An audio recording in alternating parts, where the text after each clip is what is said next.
देश का प्रधानमंत्री नरेंद्र मोदी देशेर स्वार्थे তিনি রাজনৈতিক স্বার্থে যাই বলুন না কেন কিন্তু দেশের মাটি নিয়ে মিথ্যে কথা বলেছিলেন তার একটি জ্বলন্ত উদাহরণ কিন্তু আজকে পরিষ্কার হয়ে গেল।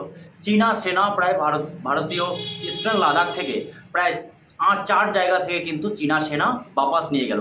এর আগে দেশের প্রধানমন্ত্রী যে কি বলেছিলেন, না ঘুষা হ্যায় না কিসি সেনা দেশ কা ভিতর ঘুষা হুয়া হ্যায়, এই বিষয়ে নরেন্দ্র মোদী কি বলেছিলেন 2020 সালে 15 জুন গালওয়ান অ্যাটাকের পর, যেদিন ভারতীয় 20 জন সেনা শহীদ হয়েছিলেন। দেশের প্রধানমন্ত্রী কি বলেছিলেন দেখুন। न वहां कोई हमारी सीमा में घुस आया है, न ही कोई घुसा हुआ है, न ही हमारी कोई पोस्ट किसी दूसरे के कब्जे में है। नरेंद्र मोदी की सरकार है, चीन अपनी 1 इंच भूमि पर भी कब्जा नहीं कर सकता। इस प्रकार का शासन नरेंद्र मोदी जी ने लिया है।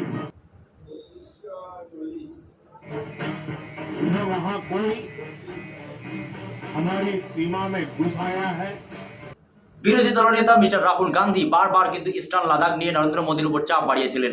পার্লামেন্ট থেকে শুরু করে বিদেশির মাটিতেও কিন্তু গত 11ই সেপ্টেম্বর রাহুল গান্ধী সাংবাদিকদের প্রশ্নের উত্তরে নরেন্দ্র মোদী কি করে চীনা সেনারা যে ভারতের প্রায় 400 বর্গ কিমি এলাকা দখল করে রয়েছে, নরেন্দ্র মোদী কি করে হ্যান্ডেলিং করবেন সেটা নরেন্দ্র মোদী ভালো বুঝবেন। এবং তিনি পরিষ্কার আঠা দাবি করেন যে দেশের প্রধানমন্ত্রী অর্থাৎ ভারতীয় জনতা পার্টি সরকার চীনকে ভয় পাচ্ছে, এমনও তিনি মন্তব্য করে বসেন। এ নিয়ে যদিও ভারতীয় মিডিয়ায় চর্চা শুরু হয়েছে যে ভারতকে নাকি অপমান করছে বিরোধী দলনেতা রাহুল গান্ধী, এ নিয়ে বারবার প্রশ্ন তুলে ভারতীয় জনতা পার্টির নেতারা। কিন্তু রাহুল গান্ধী সেই কি বলেছিলেন শুনুন।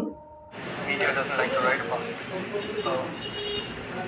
How would America react if, a neighbor occupied 4,000 square kilometers of your territory?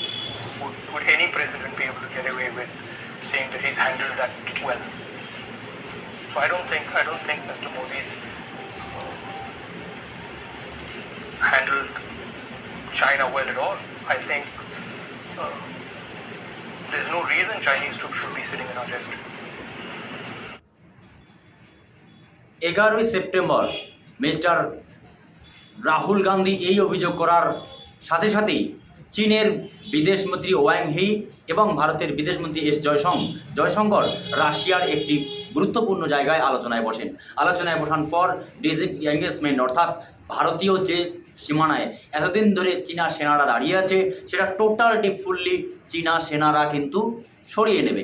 এই পরিস্থিতি আজকে যে গতকাল কিন্তু চীন এবং ভারতের মধ্যে গুরুত্বপূর্ণ একটি ঐক্য তৈরি হয়েছে যে দু দেশ গোটা পৃথিবীর প্রায় 40% জিডিপি ক্যারি করে, সেই দু দেশ যদি যুদ্ধের পরিস্থিতির দিকে যায় তাহলে আগামীতে পৃথিবীর অবস্থা কোথায় দাঁড়াবে, এই নিয়ে যখন গোটা বিশ্বের মানুষ চিন্তিত তখন বিরোধী দলনেতা মিস্টার রাহুল গান্ধী যে অভিযোগ করেছিলেন তা পূর্ণাঙ্গ প্রমাণ হয়ে গেল।